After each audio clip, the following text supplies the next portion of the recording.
Les vraies voix Sud Radio, c'est le Top Click. Louis de Kergorlet, lui aussi, est avec nous depuis le début de l'émission. Il revient avec ses chroniques. Louis, vous êtes en forme? Vous avez digéré? Oui, ça a été. Mais j'ai pas mangé trop lourd hier, c'est pour ça, pour être bien en forme pour aujourd'hui. Mais vous avez dansé? Même pas. Bon, non, même j'étais pas. assez tranquille hier soir, je vous avoue. Bon, d'accord, nous on n'a pas dansé non plus. Bon, enfin bref. Alors quoi de mieux pour ce premier Top Click de 2024 que de parler de Nouvel An? Une foule impressionnante d'1 million de personnes s'était rassemblée sur les Champs-Élysées. Une répétition à grande échelle pour les Jeux de Paris? Voilà, alors l'organisation avait vu les choses en grand, concerts, feux d'artifice et un projet très ambitieux, faire la plus grande holla du monde sur 2 km. Vous savez, ces grandes vagues humaines que l'on retrouve notamment dans les stades de foot. Alors pour l'occasion, la soirée était diffusée sur France 2 avec Laurent Luyat et Laurie Tillman aux manettes. Ah, elle est géniale, Laurie. Enfin, Laurent Luyat aussi, en plus, un garçon adorable. Je le salue, mais Laurie Tillman est superbe. Voilà, alors, donc à un moment, ils se sont jetés à l'eau, mais problème, la holla n'a pas dépassé en fait le 5e rang des spectateurs. Alors voilà, ça c'était un choc. Ils ont essayé, etc. Mais c'était dans l'organisation, c'était dans le cahier des charges, mais voilà, ils n'ont pas pu faire dépasser le 5e rang. Ouais. Et autre chose aussi qui n'est pas passé inaperçu aux yeux des réseaux sociaux, c'est une image, notamment avec le décompte, alors qui lui a eu lieu sans couac, je vous rassure.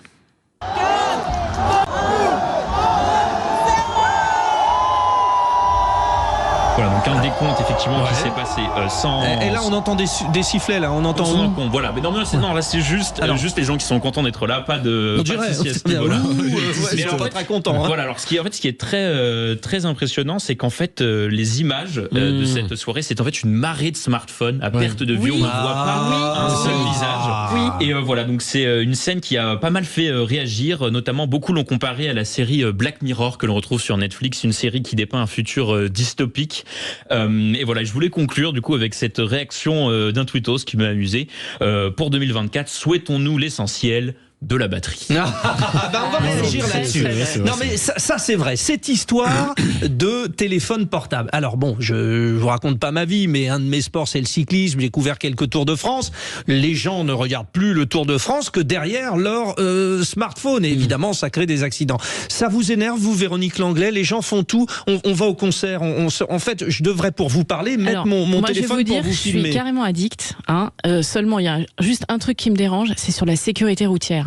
Ouais. C'est le fait d'avoir son portable à la main, de ne pas regarder ce qui se passe devant, derrière, sur les côtés, et de renverser les 2 roues, et de provoquer des accidents à cause de son smartphone. J'ai vu une fois un accident, peut-être mortel, je ne sais pas, dans un tunnel d'une femme qui envoyait un texto, qui a percuté un motard, qui est parti dans un état sans connaissance. Donc, il y a un moment où il faut aussi être responsable. C'est très bien d'avoir un smartphone, on fait ce qu'on veut, mais quand on est en voiture, en moto, en vélo, on le met dans sa poche. Vous venez de foutre en l'air la croche du policier Abdoulaye Kanté, là. Non, mais même au-delà de ça. Non, mais c'est super. C'est vrai, c'est très énervant, ça. C'est pas faux, mais même, je pense qu'on est devenu, évidemment, des personnes qui sont addictes aussi au smartphone, ça c'est une réalité. Mais quand on va dans le quotidien, c'est-à-dire que même quand vous allez, je sais pas, par exemple, dans un bureau de poste ou même que vous allez dans un commerce ou choses comme ça, il y a, même à la caisse, vous avez certaines personnes qui ont cette mauvaise habitude d'être en ligne.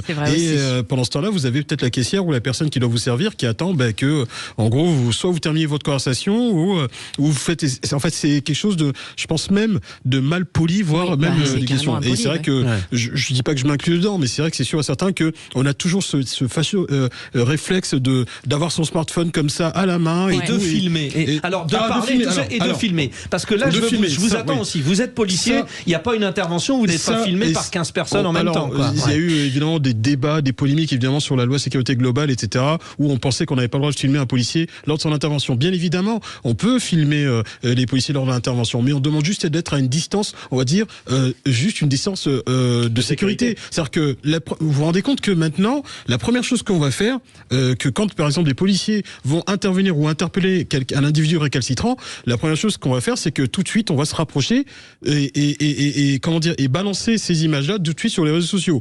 Et tout de suite après, sans expliquer, avant, le après, ou etc. Le contexte. Et ensuite, après, ça va créer une forme de buzz et tout. Et c'est ça, en fait, aujourd'hui, dans l'époque dans laquelle on est, c'est que le smartphone, même pour un accident ou chose comme ça, ou une bagarre, au lieu de plutôt faire le 17, la première chose qu'on va faire, c'est de filmer et de balancer sur les réseaux sociaux. Ouais.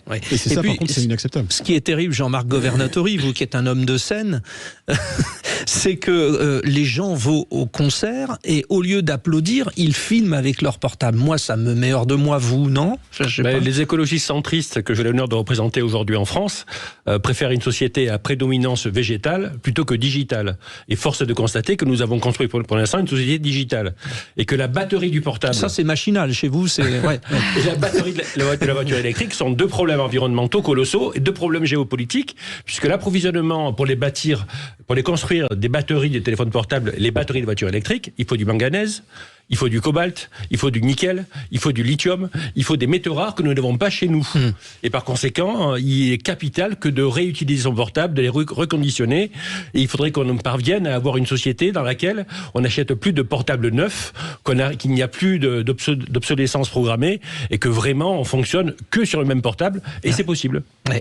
Et en parlant du coût du portable, Louis de Kergorlet, le jour du 1er de l'an, c'était sûr, ça partirait, hein, c'était sûr. Merci, cher Louis. Et merci à vous.